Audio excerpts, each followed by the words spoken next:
की हर बार जनगणना होती है, उसमें कास्ट एक फैक्टर होता है, उसमें देखिए ओबीसी एक फैक्टर हो सकता है, वो तमाम चीजें, लेकिन इस बार थोड़ा उसको और डिटेल्ड किया जाएगा। लेकिन आपको ये समझना होगा बिहार की राजनीति में अब 63% की अगर बात की जाए ओबीसी की, तो आप ये समझिए कि यादव की यहाँ पर 14.27% आप है। और कंचन जो बात हाँ। कह रहे हैं कि हम माइंडसेट किसी का नहीं बदल सकते, ये अब मेरा सभी दर्शकों से अपील है और जो बिहार के वोटर्स हैं उनसे अपील है।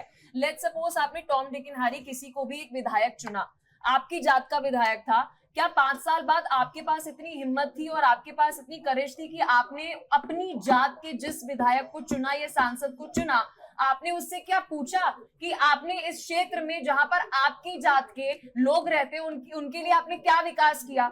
तो ये तो वही जुमला हो गया ना एक तरीके से कंचन, और हमें मीडिया की ये रिस्पॉन्सिबिलिटी, इस परसेप्शन को हमें बदलना पड़ेगा। कंचन अगर सिंधी है या मैं पंजाबी हूं तो मतलब कंचन की मेरे लिए इंटेंशंस अच्छी नहीं होंगी, नहीं ऐसा नहीं है। I don't want to talk about my caste and my religion. Whatever, मैं एक एग्जांपल दे रही हूं कि आप मेरा अच्छा चाहती हैं, मुझे ये बात पता है, और आप मेरा विकास चाहती हैं। मैं पॉलिटिशियन नहीं हूँ ना, मैं इस चीज पे मुझे लग रहा है कि हम टॉपिक से बहुत डिबेट हो रहे हैं। मैं पॉलिटिशियन की तरह रिप्लाई भी नहीं करना चाहूंगी। एक मैं बात बताता हूँ कि ये थोड़ा सा हमें और पीछे जाना चाहिए। कास्ट डिवाइड को अगर अंग्रेजों से ना जोड़ा जाए तो क्यों ना जोड़ा जाए।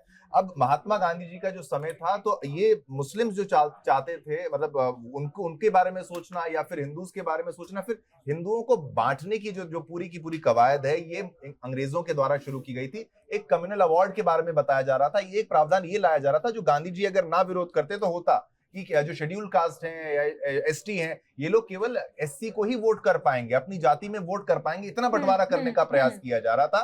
तो यहाँ पर गांधी जी ने तो विरोध किया, तो बी आर अम्बेडकर साहब के सामने विपक्ष में उनके खड़े हो गए थे। तो ये चीजें हम उससे उभर कर सामने आ रहे हैं। और अब बीजेपी जो एनडीए चाहती है जातिगत जनगणना, उनकी अपलिफ्टमेंट के लिए कि भाई उनको क्या देना चाहिए, उनकी आर्थिक स्थिति क्या है, वो सब कुछ आपका उसमें होगा।